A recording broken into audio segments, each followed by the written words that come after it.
Hi, Chef J here. Today I'm going to show you how to hold chopsticks the Japanese way. Chopsticks are the primary eating utensils in Japan.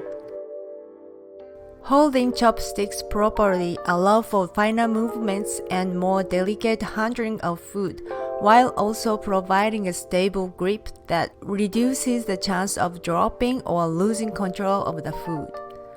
This step-by-step guide will teach you how to hold chopsticks correctly.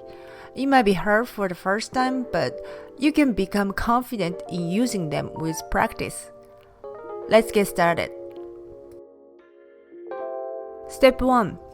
Grab the first chopstick about 1/3 of the way from the farther end, like holding a pencil with the index finger, middle finger, and the tip of your thumb. Step 2. Insert the second chopstick from the bottom. The second one should be placed between the middle finger and the ring finger and held firmly in place. Align the tips of the chopsticks.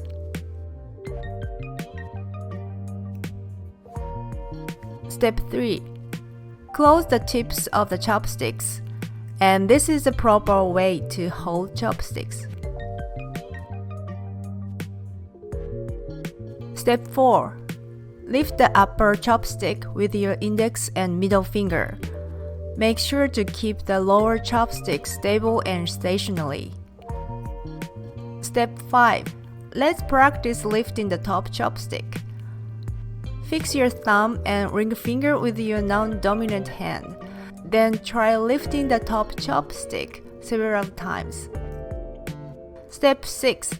Spread the chopsticks apart widely and then pinch the food with the tips. Gently close the tips of the chopsticks around the food and lift it up.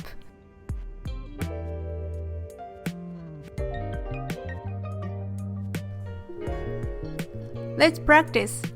Here are the common ways to practice using chopsticks to pick up and move food one by one.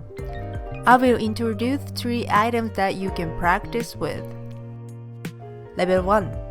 Practice with cherry tomatoes. Starting with larger items such as cherry tomatoes can be helpful for beginners. This exercise will help you improve your grip, control, and precision when using chopsticks. Level 2. The next level is to try with dry beans. Beans are more challenging as they can be slippery and require a firm grip on the tips of the chopsticks. Level 3. The next level is with grains of rice. It requires a delicate balance between the 2 chopsticks to grab the grains without dropping them, so it may take some time and patience. I hope you master your new skill and enjoy dining out at a Japanese restaurant. If you want to learn more, please click the link in the description below. Thanks for watching, and please be sure to like and subscribe.